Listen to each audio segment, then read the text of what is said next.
Stop it! Stop it! Get rid of that thing! Get rid of it! What's going on? I'm the celebrity around here. You're just nothing but a worthless, stupid chair that's good for nothing except putting your bottom on. This is the last... Oh, hello, children.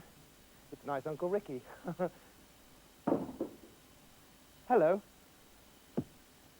I know what you're thinking. Ooh, it's Rik. I hope he tells me a story that's got lots of porridge in it. Well, you're in luck. And here goes with the most porridgey story in history. Once upon a time, there was an enormous purple frog called Horace, with 9 legs and the IQ of a nuclear physicist. It was Horace's ambition to be the first frog on the moon, and the second, and the third. In fact, he wanted to be all of the first 500 frogs on the moon. But unfortunately, a wall fell on him and he died. The end.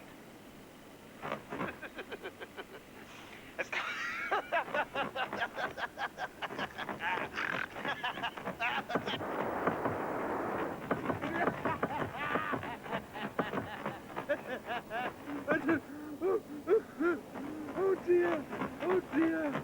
Oh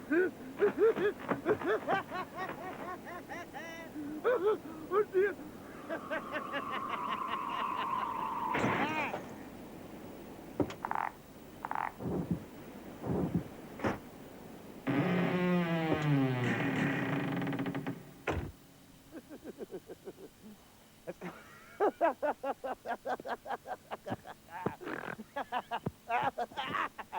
Fooled ya. No, I didn't. That wasn't a very porridgey story, really, was it? Oh, here's a good porridgey one. Many, many, many years ago, there was a poor but unusually good little girl who lived with her mother on the edge of a forest.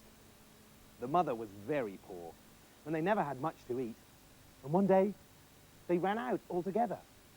There was nothing in the larder, not a crust of bread, not a grain of porridge, nothing. The mother didn't know what to do. She was a simple woman, not terribly bright, but she was also kind-hearted, and although she didn't mind going hungry herself, she couldn't bear to see her daughter going without. Well, never mind, Mother, the little girl said. I can manage without breakfast, and lunch, and dinner, and breakfast again. I'll just go for a walk in the woods. You never know. Maybe something will turn up. So, the little girl went off for a walk in the woods, and soon she found herself far away from the cottage where she lived. She thought she knew the forest well, but this part of it was all strange and unworldly.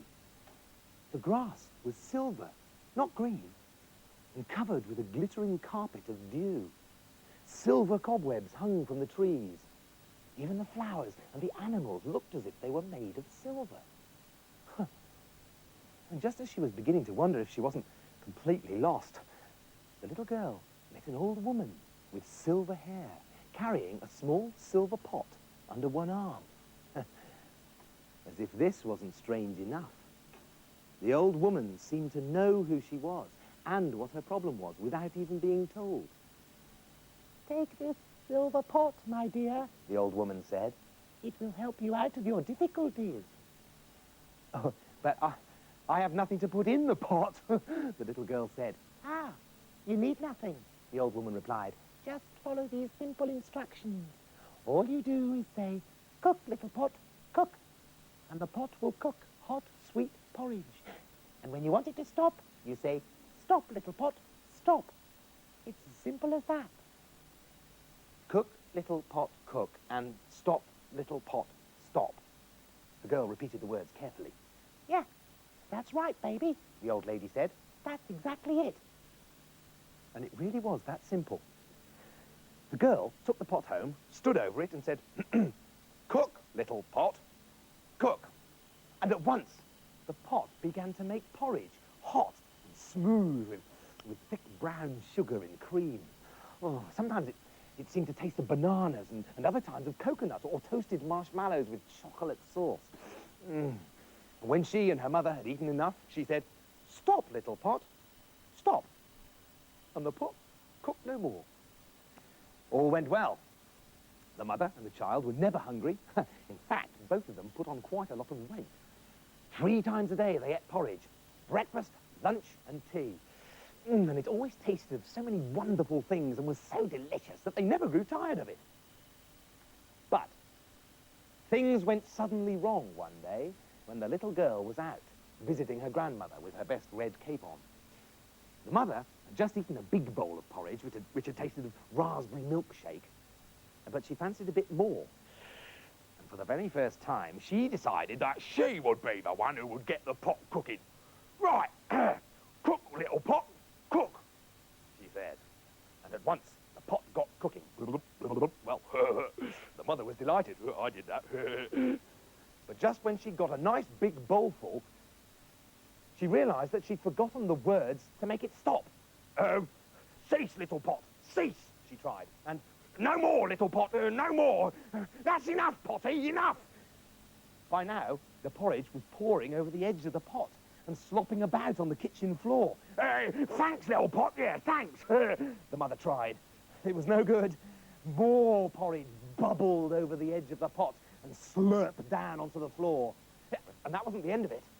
Gradually at first, but then faster and faster, the porridge poured out. Soon, it was climbing up the walls, up the staircase, into the bedrooms.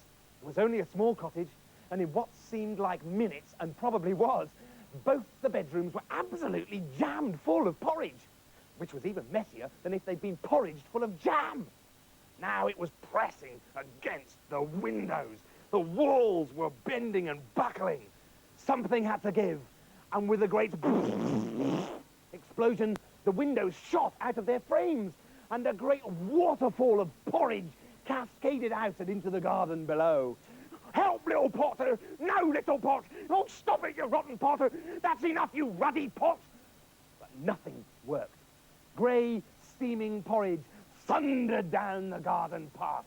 One after the other, the flower beds disappeared. And not just the flower beds. The very trees themselves, they were torn down by the flood of porridge. Soon, the garden was gone, and the porridge had only just begun. It was the neighbour's turn next. He was an elderly man who kept himself to himself.